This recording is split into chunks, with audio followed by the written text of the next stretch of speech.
ਫਰਵਰੀ ਮਹੀਨੇ ਦਾ ਪਹਿਲਾ ਹਫ਼ਤਾ ਸ਼ੁਰੂ ਹੋਇਆ। ਮਿਡਲ ਕਲਾਸ ਦੇ ਪੇਪਰਾਂ ਤੋਂ ਤੁਰੰਤ ਮਗਰੋਂ ਮੈਟ੍ਰਿਕ ਪ੍ਰੀਖਿਆ ਸ਼ੁਰੂ ਹੋਣੀ ਸੀ। ਹੁਸ਼ਿਆਰ ਵਿਦਿਆਰਥੀ ਆਪਣਾ ਪੂਰਾ ਸਮਾਂ ਪੜ੍ਹਨ ਵਿੱਚ ਲਾ ਰਹੇ ਸਨ। ਉੱਧਰ ਸਿੰਧੂ ਦੀ ਭਾਬੀ ਦਾ ਸਾਰਾ ਦਿਨ ਸਿੰਧੂ ਦੀ ਰਾਖੀ ਵਿੱਚ ਲੰਘ ਜਾਂਦਾ ਸੀ। ਉਸਨੂੰ ਸਮਝ ਨਹੀਂ ਆ ਰਹੀ ਸੀ ਕਿ ਸਿੰਧੂ ਆਂਢ ਗੁਆਂਢ ਵੀ ਨਹੀਂ ਜਾਂਦਾ, ਮੈਨੂੰ ਮਾਵਾਂ ਵਾਂਗ ਸਮਝਦਾ, ਕਦੇ ਮਾੜੀ ਹਰਕਤ ਵੀ ਨਹੀਂ ਕੀਤੀ। ਫਿਰ ਇਹ ਜਨਾਨਾ ਜੁੱਤੀ ਇੱਥੇ ਕਿਵੇਂ ਆਈ? ਸਾਈਕਲ ਦੀ ਘੰਟੀ ਵੱਜਦੀ ਹੈ। ਖਾਕੀ ਕੱਪੜਿਆਂ ਵਾਲਾ ਡਾਕੀਆ ਪੀਲੇ ਰੰਗ ਦਾ ਕਾਰਡ ਕੱਢ ਆਵਾਜ਼ ਮਾਰਦਾ ਤਾਂ ਰੂਪਾ ਦਾ ਛੋਟਾ ਭਰਾ ਭੱਜ ਕੇ ਆਇਆ। ਡਾਕੀਏ ਨੇ ਦੱਸਿਆ ਕਿ ਭਾਈ, ਇਹ ਕਾਰਡ ਰੋਜ਼ਗਾਰ ਦਫ਼ਤਰ ਵਿੱਚੋਂ ਰੁਪਿੰਦਰ ਕੌਰ ਦੇ ਨਾਂ 'ਤੇ ਆਇਆ। ਰੂਪਾ ਦੀ ਬੇਬੇ ਨੂੰ ਨੇੜੇ ਆਉਂਦਿਆਂ ਡਾਕੀਏ ਨੇ ਵਧਾਈ ਦਿੱਤੀ। ਰੂਪਾ ਦੀ ਬੇਬੇ ਨੇ ਡਾਕੀਏ ਨੂੰ ਪਾਣੀ ਪਿਲਾਉਣ ਤੋਂ ਬਾਅਦ ਕਾੜ੍ਹਨੀ ਵਿਚਲੇ ਦੁੱਧ ਦਾ ਗਲਾਸ ਭਰ ਕੇ ਫੜਾਇਆ। ਰੂਪਾ ਦੇ ਭਰਾ ਨੇ ਦੱਸਿਆ ਕਿ ਰੂਪਾ ਨੂੰ ਸਰਕਾਰੀ ਨੌਕਰੀ ਲਈ 12 ਤਰੀਕ ਨੂੰ ਪਟਿਆਲੇ ਸੱਦਿਆ ਹੈ। ਐਨੇ ਨੂੰ ਰੂਪਾ ਸਕੂਲੋਂ ਪੜ੍ਹਾ ਕੇ ਘਰ ਆ ਜਾਂਦੀ ਹੈ ਤੇ ਰੂਪਾ ਖੁਸ਼ ਸੀ ਕਿ ਉਸਨੂੰ ਸਰਕਾਰੀ ਨੌਕਰੀ ਮਿਲਣ ਜਾ ਰਹੀ ਆ। ਟਿਊਸ਼ਨ ਪੜ੍ਹਨ ਆਏ ਸਿੰਧੂ ਨੂੰ ਜਦ ਪਤਾ ਲੱਗਿਆ ਤਾਂ ਉਹ ਵੀ ਬਹੁਤ ਖੁਸ਼ ਹੋਇਆ, ਪਰ ਰੂਪਾ ਦੀ ਚਾਚੀ ਕੰਧ ਓਲੇ ਬੈਠ ਕਣਸੋ ਲੈ ਰਹੀ ਸੀ ਤੇ ਅੰਦਰੋਂ ਅੰਦਰ ਦੁਖੀ ਸੀ। ਕਣਕਾਂ ਨਿਸਰ ਗਈਆਂ ਸਨ, ਛੋਲੇ ਤੇ ਸਰੋਂ ਵੀ ਫਲ ਨਾਲ ਭਰੇ ਹੋਏ ਸਨ। ਸੱਥ ਵਿੱਚ ਅਕਸਰ ਹੀ ਗੱਲਾਂ ਚੱਲਦੀਆਂ ਸਨ ਕਿ ਇਸ ਵਾਰ ਪੂਰਾ ਵਗ ਰਿਹਾ, ਫਸਲ ਵਾੜੀ ਚੰਗੀ ਹੋਵੇਗੀ। ਰੂਪਾ ਦਾ ਬਾਪੂ ਤੇ ਭਰਾ ਖੇਤੀ ਦੇ ਕੰਮਾਂ ਵਿੱਚ ਰੁੱਝੇ ਹੋਣ ਕਾਰਨ ਰੂਪਾ ਨਾਲ ਪਟਿਆਲੇ ਨਹੀਂ ਜਾ ਸਕਦੇ। ਰੂਪਾ ਨੇ ਇੰਟਰਵਿਊ ਤੇ ਇਕੱਲਿਆਂ ਜਾਣ ਦਾ ਮਨ ਬਣਾ ਲਿਆ। ਰੂਪਾ ਚਾਹੁੰਦੀ ਸੀ ਕਿ ਸਿੰਧੂ ਉਸ ਨਾਲ ਜਾਵੇ। 12 ਤਰੀਕ ਨੂੰ ਰੂਪਾ ਸਾਜਰੇ ਹੀ ਤਿਆਰ ਹੋ ਗਈ। ਮਾਂ ਨੇ ਦਹੀਂ ਨਾਲ ਮੂੰਹ ਸੁੱਚਾ ਕਰਾਇਆ, ਪਿਓ ਨੇ ਅਸੀਸ ਦਿੱਤੀ। ਰੂਪਾ ਸਾਈਕਲ ਚੱਕ ਘਰੋਂ ਬਾਹਰ ਹੋ ਗਈ। ਬਾਹਰਲੀ ਫਿਰਨੀ ਤੇ ਸਿੰਧੂ ਪਹਿਲਾਂ ਹੀ ਖੜਾ ਸੀ। ਉਸਨੇ ਰੂਪਾ ਤੋਂ ਸਾਈਕਲ ਫੜਿਆ ਤੇ ਆਪ ਚਲਾਉਣ ਲੱਗ ਪਿਆ। ਛੇਤੀ ਹੀ ਉਹ ਬੱਸ ਅੱਡੇ ਤੇ ਪਹੁੰਚ ਗਏ। ਸਾਈਕਲ ਇੱਕ ਖੋਖੇ ਤੇ ਖੜਾ ਕੇ ਉਹ ਪਟਿਆਲੇ ਵਾਲੀ ਬੱਸ ਚੜ੍ਹ ਗਏ। ਸਿੰਧੂ ਦੀ ਭਾਬੀ ਨੂੰ ਫਿਕਰ ਜਾ ਹੋਇਆ ਕਿ ਇੰਨੀ ਸਾਜਰੇ ਕਿਸ ਨਾਲ ਤੇ ਕਿੱਥੇ ਗਿਆ। ਉਹ ਸਿੰਧੂ ਨੂੰ ਉਡੀਕਣ ਲੱਗੀ। ਉਹ ਡਰੀ ਹੋਈ ਸੀ ਕਿਉਂਕਿ ਸਿੰਧੂ ਦੇ ਬਾਪੂ ਹਾਕਮ ਫੌਜੀ ਨੇ ਬੜੀ ਸਖਤੀ ਨਾਲ ਸਿੰਧੂ ਦਾ ਧਿਆਨ ਰੱਖਣ ਲਈ ਕਿਹਾ ਸੀ।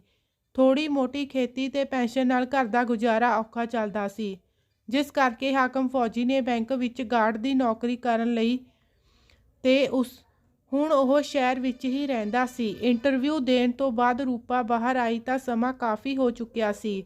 ਬੱਸ ਦਾ ਅਖੀਰਲਾ ਟਾਈਮ ਸੀ ਤੇ ਸਮਾਂ ਕਾਫੀ ਹੋਣ ਕਰਕੇ ਹਨੇਰਾ ਵੀ ਛਾ ਗਿਆ ਸੀ। ਫਿਰ ਇੱਕਦਮ ਰੂਪਾ ਨੂੰ ਆਪਣੀ ਭੂਆ ਦਾ ਚੇਤਾ ਆਇਆ। ਰੂਪਾ ਤੇ ਸਿੰਧੂ ਦੋਹੇ ਜਣੇ ਭੂਆ ਕੇ ਪਿੰਡ ਵੱਲ ਹੋ ਤੁਰੇ। ਕਵੇਲੇ ਆਈ ਰੂਪਾ ਨੂੰ ਭੂਆ ਨੇ ਪੁੱਛਿਆ ਤਾਂ ਰੂਪਾ ਨੇ ਦੱਸਿਆ ਕਿ ਅੱਜ ਇੰਟਰਵਿਊ ਸੀ ਤੇ ਉੱਥੇ ਲੇਟ ਹੋ ਗਈ। ਆਹ ਮੁੰਡਾ ਸਿੰਧੂ ਆ, ਸਾਡੇ ਗੁਆਂਢ ਵਿੱਚੋਂ ਹੀ ਆ।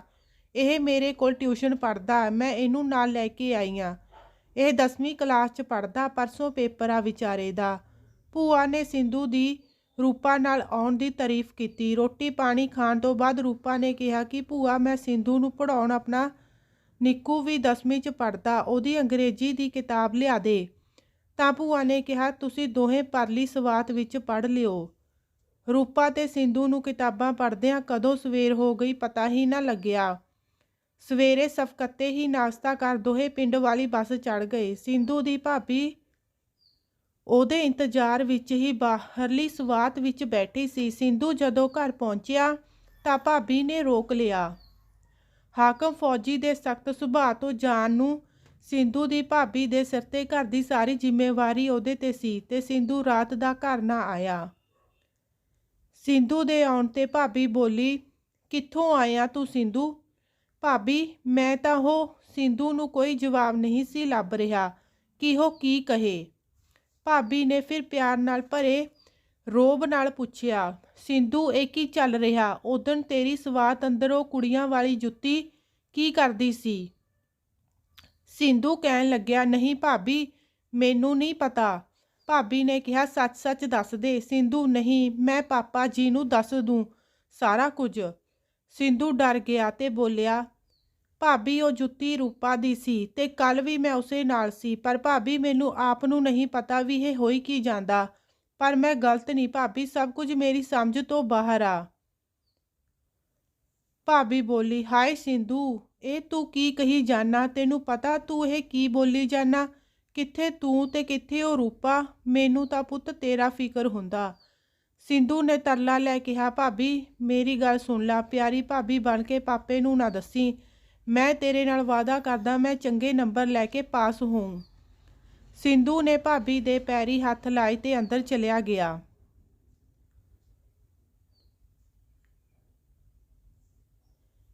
ਇੱਕ ਅਜੀਬ ਜਿਹਾ ਵਰਤਾਰਾ ਜ਼ਿੰਦਗੀ ਵਿੱਚ ਜਦੋਂ ਵਾਪਰਦਾ ਇਨਸਾਨ ਦੇ ਸਮਝੋਂ ਬਾਹਰ ਹੁੰਦਾ ਹੈ।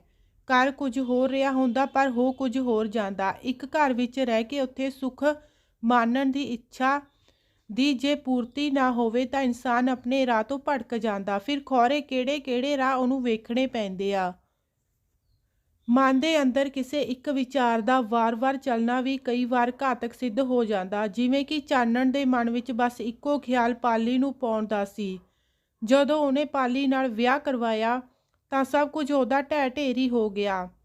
ਜ਼ਿੰਦਗੀ ਵਿੱਚ ਹੌਲੀ ਚੱਲੋ, ਨਵੇਂ-ਨਵੇਂ ਤਜਰਬੇ ਹਾਸਲ ਕਰੋ। ਇੱਥੇ ਮੈਂ ਇਹ ਵੀ ਨਹੀਂ ਕਹਿੰਦੀ ਕਿ ਕਿਸੇ ਚੀਜ਼ ਨੂੰ ਹਾਸਲ ਕਰਨ ਲਈ ਉਡੀਕ ਹੀ ਕਰਦੇ ਰਹੋ।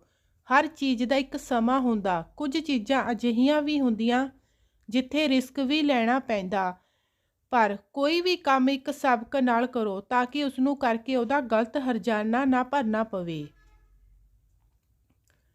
ਸੁੱਖਾ ਚਾਨਣ ਕੇ ਘਰ ਗਿਆ ਤਾਂ ਅੱਗੋਂ ਹੀ ਪਾਲੀ ਚੌਂਕੇ ਕੋਲ ਬੈਠੀ ਸਾਗ ਰਿੰਨ ਰਹੀ ਸੀ। ਸੁੱਖੇ ਨੇ ਦੂਰੋਂ ਹੀ ਪੁੱਛਿਆ, ਚਾਨਣ ਬਾਈ ਘਰੇ ਹੀ ਆ? ਪਾਲੀ ਨੇ ਜਵਾਬ ਦਿੱਤਾ, ਘਰੇ ਤਾਂ ਸਾਰੇ ਹੀ ਆ, ਤੂੰ ਅੰਦਰ ਲੰਘ ਆ। ਓਦਣ ਵੀ ਬਾਹਰ ਚੋਂ ਹੀ ਮੁੜ ਗਿਆ ਸੀ। ਸੁੱਖਾ ਅੰਦਰ ਆਇਆ ਤਾਂ ਉਹਨੇ ਇੱਧਰ ਉੱਧਰ ਨਿਗਾਹ ਮਾਰੀ ਪਰ ਚਾਨਣ ਨਾ ਦਿਸਿਆ। ਸੁੱਖੇ ਨੇ ਕਿਹਾ, ਘਰੇ ਕੋਈ ਹੈ ਨਹੀਂ। ਪਾਲੀ ਨੇ ਕਿਹਾ, ਮੈਂ ਨਹੀਂ ਦਿਸੀ ਤੈਨੂੰ ਐਡੀ ਵੱਡੀ? ਤਾਂ ਸੁੱਖੇ ਨੇ ਕਿਹਾ ਕਿ ਮੈਂ ਤਾਂ ਚਾਨਣ ਦਾ ਪਤਾ ਲੈਣ ਆਇਆ ਸੀ, ਕਿੱਥੇ ਆ ਬਾਈ? ਤਾਂ ਪਾਲੀ ਨੇ ਕਿਹਾ, ਤੇਰੇ ਬਾਈ ਨੂੰ ਤਾਂ ਦਵਾਈ ਲੈਣ ਭੇਜਿਆ। ਹੁਣ ਤੂੰ ਦੱਸ ਉਦਣ ਕਿਹੜੀ ਹਮਾਇਤ ਨਾਲ ਸੂਟ ਦਵਾਈ ਆ ਮੈਨੂੰ? ਸਰਦੀਆਂ ਦੇ ਦਿਨਾਂ ਵਿੱਚ ਸੁੱਖੇ ਨੂੰ ਤਰੇਲੀ ਆ ਗਈ ਤੇ ਕਿਹਾ, ਉਹ ਤਾਂ ਭਾਬੀ ਮੈਂ ਕਿਹਾ ਤੈਨੂੰ ਸੂਟ ਪਸੰਦ ਆ, ਚੱਲ ਲੈ ਲਵੇ। ਨਾਲੇ ਮੈਂ ਕਿਹੜਾ ਕੋਲੋਂ ਦੇਣੇ ਆ, ਜਦੋਂ ਤੇਰੇ ਕੋਲ ਪੈਸੇ ਹੋਏ ਤਾਂ ਦੇ ਦੇਵੀਂ। ਪਾਲੀ ਨੇ ਕਿਹਾ, ਮੈਂ ਤਾਂ ਨਹੀਂ ਦਿੰਦੀ ਪੈਸੇ, ਇਹ ਸੂਟਾਂ ਦੇ ਪੈਸੇ ਤਾਂ ਤੈਨੂੰ ਹੀ ਦੇਣੇ ਪੈਣਗੇ। ਸੁੱਖੇ ਨੇ ਕਿਹਾ, ਭਾਬੀ ਕੋਈ ਨਾ, ਮੈਂ ਦੇ ਦੇਊਂਗਾ ਪੈਸੇ। ਤੇ ਬਾਈ ਕਦੋਂ ਕੁ ਆਊਗਾ? ਪਾਲੀ ਨੇ ਕਿਹਾ, ਆ ਜਾਣ ਤਾਂ ਹੁਣੇ ਆ ਜਾਣ, ਕੋਈ ਪਤਾ ਨਹੀਂ ਸੁੱਖੇ, ਜੇ ਗੁੱਸਾ ਨਾ ਕਰੇ ਤਾਂ ਇੱਕ ਕੰਮ ਕਹਾਂ ਕਰ ਦੇਂਗਾ? ਸੁੱਖੇ ਨੇ ਸਹਿ ਸੁਭਾਅ ਹੀ ਕਿਹਾ, ਦੱਸ ਭਾਬੀ ਕੀ ਕਰਨਾ? ਆ ਛਟੀਆਂ ਦਾ ਥੱਬਾ ਲਿਆ ਦੇ ਮੈਨੂੰ, ਡਰ ਜਾ ਲੱਗਦਾ ਕਿ ਕਿਤੇ ਕੋਈ ਸੱਪ ਹੀ ਨਾ ਹੋਵੇ। ਸੁੱਖਾ ਥੱਬਾ ਛਟੀਆਂ ਦਾ ਚੌਂਕੇ ਕੋਲ ਸੁੱਟ ਆਇਆ। ਪਾਲੀ ਨੇ ਫਿਰ ਆਵਾਜ਼ ਮਾਰ ਕਿਹਾ, ਵੇ ਸੁੱਖਿਆ ਰੋਟੀ ਖਾ ਜਾਈ, ਸਾਗ ਬਣਾਈ ਜਾਨੀ ਆ ਮੈਂ। ਤਾਂ ਸੁੱਖੇ ਨੇ ਕਿਹਾ, ਭਾਬੀ ਫਿਰ ਕਦੇ ਸਹੀ, ਹੁਣ ਮੈਨੂੰ ਜ਼ਰੂਰੀ ਕੰਮ ਹੈ। ਘਰ ਵਿੱਚ ਸੁੱਖਾ ਨਾ ਹੋਇਆ ਵਾਂਗ ਰਹਿੰਦਾ। ਜਦੋਂ ਦਾ ਮਾਮੇ ਨੇ ਸਾਗ ਤੋਂ ਜਵਾਬ ਦਿੱਤਾ ਸੀ ਉਦੋਂ ਤੋਂ ਸੁੱਖਾ ਘਰ ਵਿੱਚ ਹੀ ਘੱਟ ਹੀ ਬੋਲਦਾ।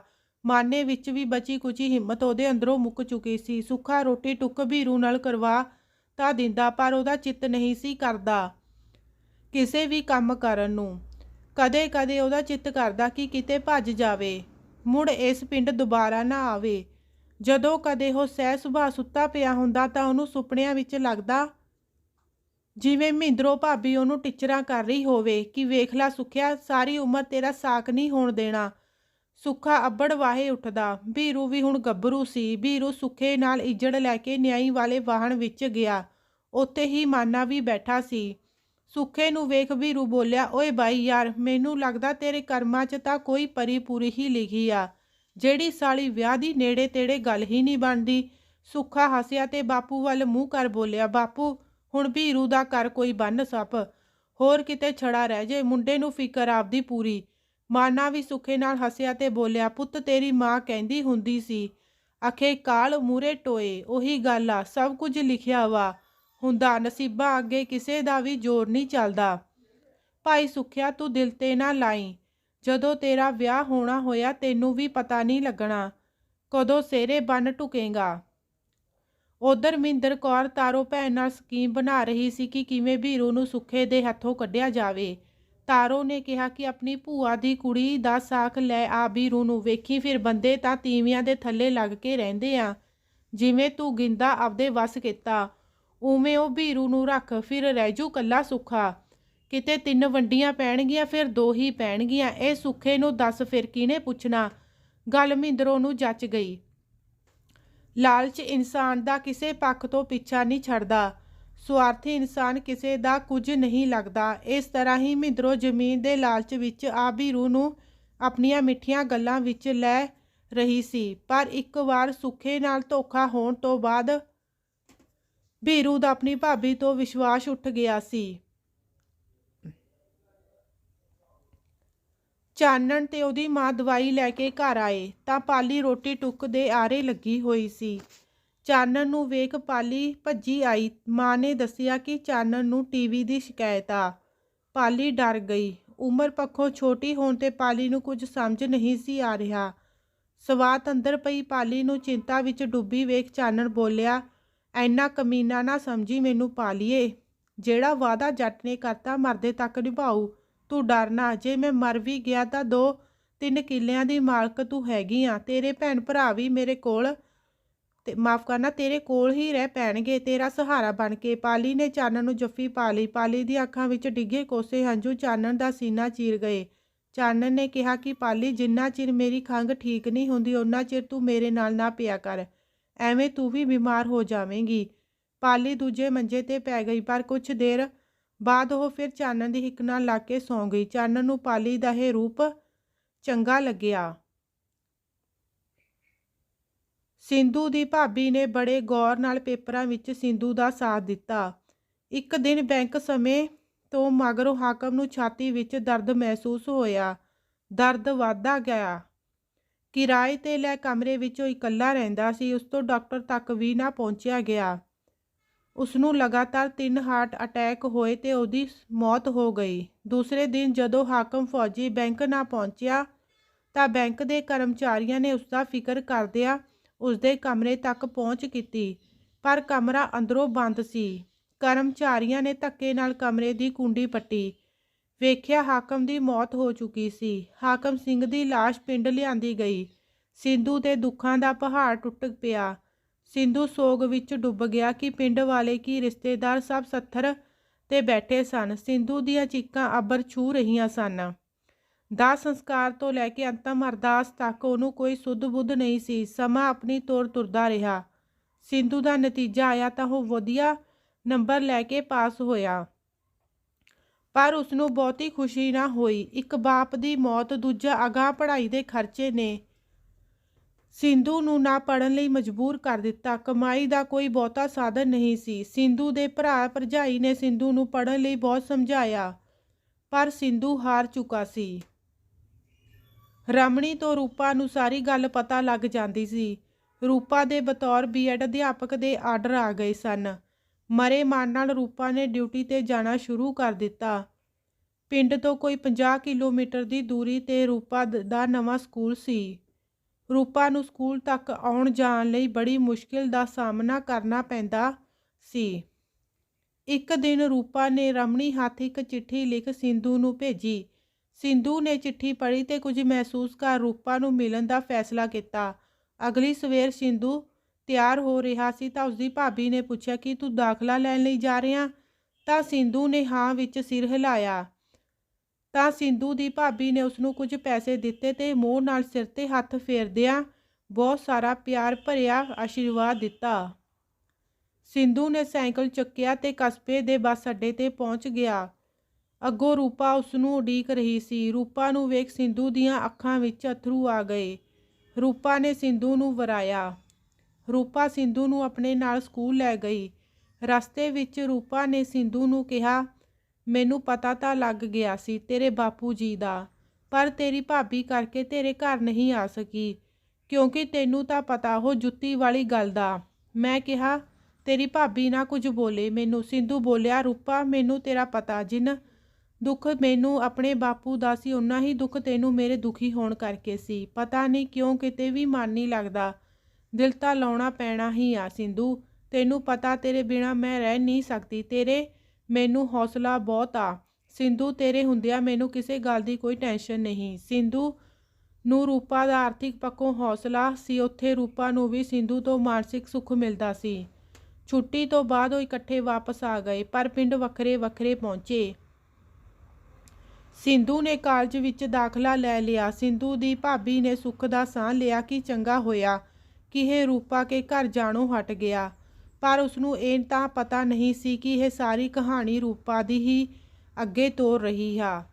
ਇੱਕ ਦਿਨ ਰੂਪਾ ਨੇ ਆਪਣੀ ਬੇਬੇ ਤੇ ਬਾਪੂ ਨੂੰ ਕਿਹਾ ਕਿ ਉਹ ਰੋਜ਼-ਰੋਜ਼ ਆਉਣਾ ਜਾਣਾ ਉਸਨੂੰ ਬੜਾ ਔਖਾ ਲੱਗਦਾ, ਕਿਉਂ ਨਾ ਮੈਂ ਸ਼ਹਿਰ ਵਿੱਚ ਆਪਣੇ ਨਾਲ ਵਾਲੀ ਮੈਡਮ ਕੋਲ ਕਮਰਾ ਕਿਰਾਏ ਤੇ ਲੈ ਲਵਾਂ। ਅਨਭੋਲ ਮਾਂ-ਬਾਪ ਨੇ ਹਾਂ ਕਰ ਦਿੱਤੀ। ਦੂਜੇ ਦਿਨ ਸਕੂਲੋਂ ਛੁੱਟੀ ਲੈ ਉਹ ਸਿੰਧੂ ਦੇ ਸ਼ਹਿਰ ਵਿੱਚ ਕਮਰਾ ਕਿਰਾਏ ਤੇ ਲੈ ਲੈਂਦੇ ਹਨ। ਘਰੋਂ ਕੁਝ ਲੋੜੀਂਦਾ ਸਮਾਨ ਚੁੱਕ ਰੂਪਾ ਨੇ ਆਪਣੀ ਮਾਂ ਨੂੰ ਕਿਹਾ, ਬੇਬੇ ਮੈਂ ਹਰ ਸ਼ਨੀਵਾਰ ਘਰ ਆਇਆ ਕਰਾਂਗੀ। ਮਾਂ ਨੇ ਕਿਹਾ, ਠੀਕ ਹੈ ਪੁੱਤ, ਆਪਣਾ ਖਿਆਲ ਰੱਖਿਆ ਕਰ।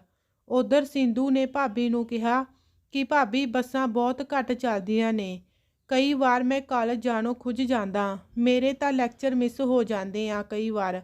ਜੇ ਤੁਸੀਂ ਕਹੋ ਤਾਂ ਮੈਂ ਆਪਣੇ ਜਮਾਤੀਆਂ ਨਾਲ ਸ਼ਹਿਰ ਕਮਰੇ ਵਿੱਚ ਰਹਿ ਲਿਆ ਕਰਾਂ, ਮੈਂ ਉਹਨਾਂ ਨੂੰ ਹਿੱਸੇ ਆਉਂਦਾ ਖਰਚਾ ਦੇ ਦਿਆ ਕਰਾਂਗਾ। ਸਿੰਧੂ ਦੀ ਭਾਬੀ ਨੇ ਕਿਹਾ, ਆਥਣ ਨੂੰ ਤੇਰੇ ਬਾਈ ਨਾਲ ਗੱਲ ਕਰ ਲਊਂਗੀ। ਪਿੰਡਾਂ ਵਿੱਚ ਵਸਦੇ ਲੋਕ ਅਨਭੋਲ ਹੁੰਦੇ ਹਨ, ਉਹਨਾਂ ਦੇ ਕੰਮਕਾਰ ਸਾਦੇ ਤੇ ਸੱਚੇ ਸੁੱਚੇ ਹੁੰਦੇ ਹਨ, ਇੱਕ ਦੂਜੇ ਦੇ ਕੰਮ ਆ ਕੇ ਉਹਨਾਂ ਨੂੰ ਖੁਸ਼ੀ ਮਿਲਦੀ ਹੈ। ਇਸੇ ਕਰਕੇ ਕਿਸੇ ਦੇ ਮਕਾਨ ਦੀ ਛੱਤ ਪੈਣੀ ਹੁੰਦੀ ਹੈ ਤਾਂ ਆਂਢੀ ਗੁਆਂਢੀ ਕੰਮ ਕਰਾਉਣ ਇਕੱਠੇ ਹੋ ਆ ਜਾਂਦੇ ਆ। ਖੇਤੀਬਾੜੀ ਦੇ ਧੰਦੇ ਵਿੱਚ ਤਾਂ ਅਕਸਰ ਹੀ ਇੱਕ ਦੂਜੇ ਦੀ ਮਦਦ ਕਰਦੇ ਆ।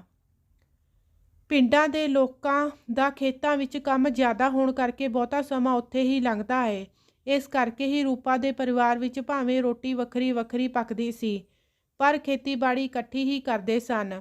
ਖੇਤੀ ਦੇ ਨਵੇਂ-ਨਵੇਂ ਸੰਦ, ਨਵੀਂ ਕਿਸਮ ਦੇ ਬੀਜ, ਰੇਹਾਂ ਤੇ ਸਪਰੇਹਾਂ ਆਉਣ ਕਾਰਨ ਆਰਥਿਕ ਪੱਖੋਂ ਕਿਸਾਨ ਕਮਜ਼ੋਰ ਹੋ ਰਹੇ ਸਨ। ਕਿਸੇ ਘਰ ਵਿੱਚ ਹੀ ਕੋਈ ਨੌਕਰੀ ਕਰਦਾ ਸੀ। ਜਿਸ ਘਰ ਵਿੱਚ ਕੋਈ ਸਰਕਾਰੀ ਮੁਲਾਜ਼ਮ ਹੁੰਦਾ ਸੀ, ਉਹ ਘਰ ਖੁਸ਼ਹਾਲ ਹੁੰਦਾ ਸੀ। ਇਸੇ ਕਰਕੇ ਰੂਪਾ ਕੇ ਘਰ ਵਿੱਚ ਕਿਸੇ ਤਰ੍ਹਾਂ ਦੀ ਕੋਈ ਕਮੀ ਨਹੀਂ ਸੀ। ਰੂਪਾ ਪਰਿਵਾਰ ਦਾ ਇੱਕ ਕਮਾਊ ਪੁੱਤ ਸੀ। ਪੈਸਿਆਂ ਦੇ ਲਾਲਚ ਕਰਕੇ ਰੂਪਾ ਦੇ ਮਾਂ-ਪਿਓ ਨੂੰ ਰੂਪਾ ਦੇ ਵਿਆਹ ਦੀ ਕੋਈ ਕਾਹਲੀ ਨਹੀਂ ਸੀ, ਪਰ ਉਸਦੇ ਚਾਚੇ ਦਾ ਗੁਜ਼ਾਰਾ ਥੋੜਾ ਮੁਸ਼ਕਿਲ ਹੋ ਰਿਹਾ ਸੀ। ਆਰਥਿਕ ਮਦਹਾਲੀ ਕਰਕੇ ਉਹਨਾਂ ਦੇ ਘਰ ਥੋੜਾ ਬਹੁਤਾ ਲੜਾਈ ਝਗੜਾ ਹੁੰਦਾ ਰਹਿੰਦਾ। ਰੂਪਾ ਤੇ ਸਿੰਧੂ ਦੋਹੇ ਨਿੱਕੀਆਂ-ਨਿੱਕੀਆਂ ਗੱਲਾਂ ਕਰਦੇ ਰਹਿੰਦੇ। ਸਿੰਧੂ ਵੀ ਰੂਪਾ ਨੂੰ ਬਹੁਤ ਪਿਆਰ ਕਰਦਾ ਸੀ। ਰੂਪਾ ਸਿੰਧੂ ਦੀ ਨਿੱਕੀ-ਨਿੱਕੀ ਗੱਲ ਦਾ ਖਿਆਲ ਰੱਖਦੀ। ਜਿਸ ਚੀਜ਼ ਦੀ ਉਸਨੂੰ ਜ਼ਰੂਰਤ ਹੁੰਦੀ ਉਹ ਪਹਿਲਾਂ ਹੀ ਹਾਜ਼ਰ ਕਰ ਦਿੰਦੀ। ਮਿਲਦੀ ਤਨਖਾਹ ਵਿੱਚੋਂ ਕੁਝ ਪੈਸੇ ਘਰ ਭੇਜਦੀ ਤੇ ਕੁਝ ਨਾਲ ਆਪਣੇ ਅਤੇ ਸਿੰਧੂ ਦੇ ਖਰਚੇ ਪੂਰੇ ਕਰਦੀ। ਹਰ ਸ਼ਨੀਵਾਰ ਦੋਹੇ ਆਪਣੇ ਪਿੰਡ ਜਾਂਦੇ, ਪਰ ਬੱਸ ਅੱਡੇ ਤੋਂ ਵੱਖਰੇ-ਵੱਖਰੇ ਹੋ ਜਾਂਦੇ। ਆਉਣ ਵਾਲੇ ਕੱਲ੍ਹ ਤੋਂ ਅਣਜਾਣ ਦੋਹੇ ਜਣੇ ਆਪਣੇ ਦਿਲਾਂ ਵਿੱਚ ਕਿੱਕਲੀਆਂ ਪਾ ਰਹੇ ਸਨ। ਸੁੱਖਾ ਇੱਜੜ ਲੈ ਬਾਹਰ ਚਲਿਆ ਗਿਆ। ਰਸਤੇ ਵਿੱਚ ਉਹਨੂੰ ਪਾਲੀ ਨੇ ਰੋਕਿਆ।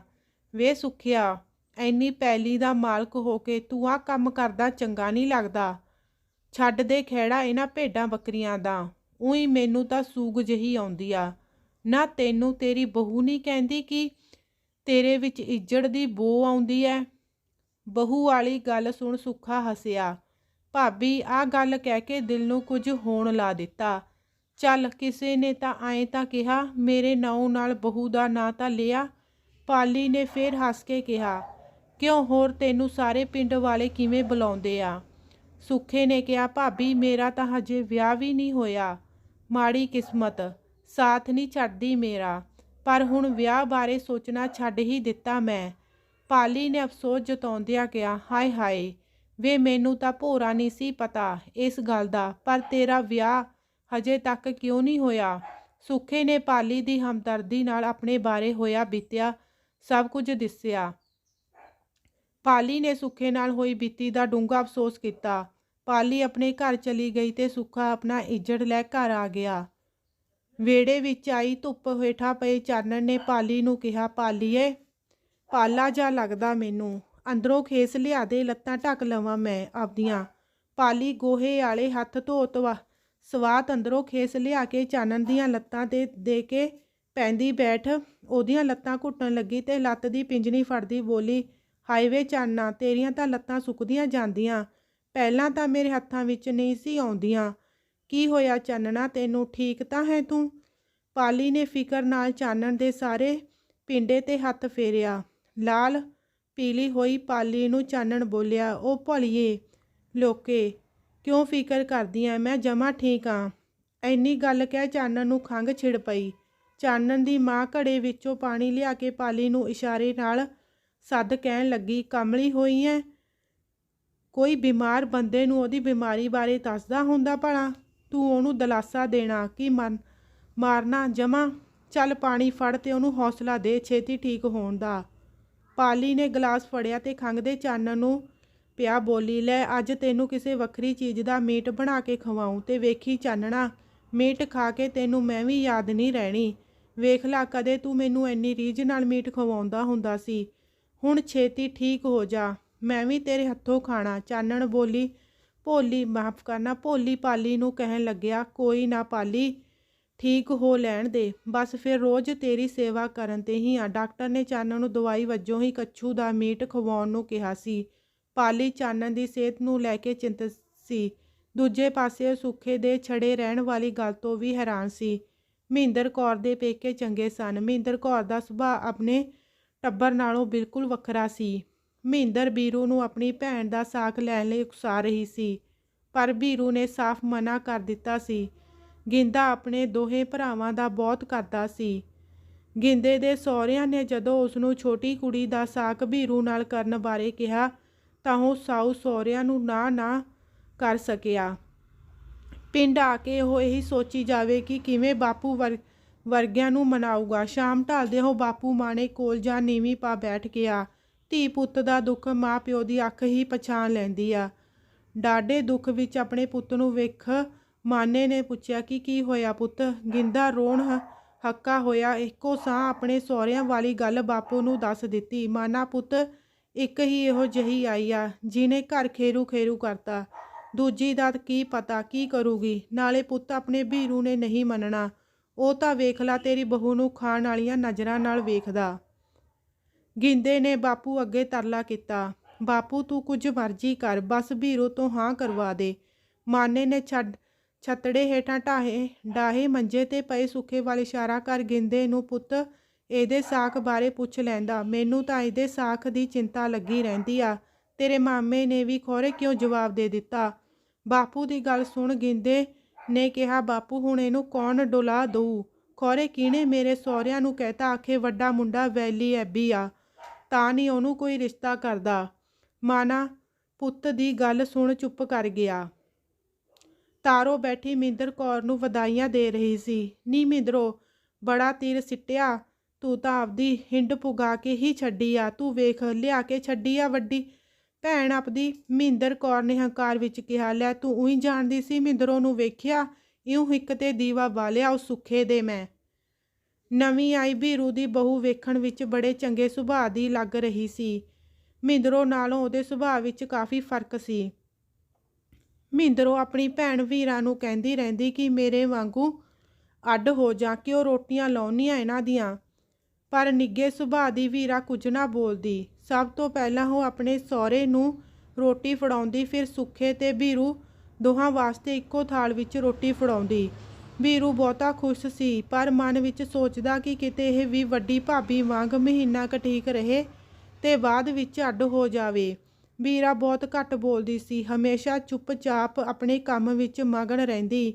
ਮਹਿੰਦਰੋਂ ਨੂੰ ਵੀਰਾ ਤੇ ਸਾੜਾ ਹੁੰਦਾ ਤੇ ਸੋਚਦੀ ਕਿ ਜੇ ਇਹਨੇ ਮੇਰੀ ਗੱਲ ਨਾ ਮੰਨੀ ਤਾਂ ਮੇਰਾ ਸਾਰਾ ਕਰਿਆ ਕਰਾਇਆ ਖੂਹ ਵਿੱਚ ਪੈ ਜੂ। ਸਵੇਰੇ ਉੱਠਦਿਆਂ ਸਾਰ ਸੁੱਖਾ ਇੱਕ ਦਿਨ ਚਾਹ ਬਣਾਉਣ ਲਈ ਚੁੱਲ੍ਹੇ 'ਚ ਅੱਗ ਮਚਾਉਣ ਲੱਗਿਆ ਤਾਂ ਵੀਰਾ ਭੱਜੀ ਆਈ। ਨਾ ਬਾਈ, ਮੇਰੇ ਹੁੰਦਿਆਂ ਤੂੰ ਚਾਹ ਕਿਉਂ ਧਰੇ? ਅੱਜ ਥੋੜਾ ਕਵੇਲਾ ਹੋ ਗਿਆ ਉੱਠਣ 'ਚ। ਲੈ ਬਾਈ, ਮੈਂ ਆਪੇ ਚਾਹ ਬਣਾਉਣੀ ਆ, ਤੂੰ ਮੱਝ ਨੂੰ ਪੱਠੇ ਪਾ ਦੇ, ਫਿਰ ਮੈਂ ਧਾਰਾਂ ਕੱਢ ਲਊਂ। ਉਧਰ ਪਾਲੀ ਦੇ ਮਨ ਵਿੱਚ ਸੁੱਖੇ ਦਾ ਦਰਦ ਘਰ ਕਰ ਗਿਆ ਸੀ। ਉਹ ਸੋਚ ਰਹੀ ਸੀ ਕਿ ਕਿਹੜਾ ਵੇਲਾ ਹੋਵੇ ਜਦੋਂ ਉਹਨੂੰ ਕੋਈ ਸਚਿਆਰੀ ਕੁੜੀ ਮਿਲੀ ਤੇ ਉਹਦਾ ਸਾਕ ਸੁੱਖੇ ਨੂੰ ਕਰਵਾ ਦੇਵੇ। ਧੰਨਵਾਦ ਜੀ।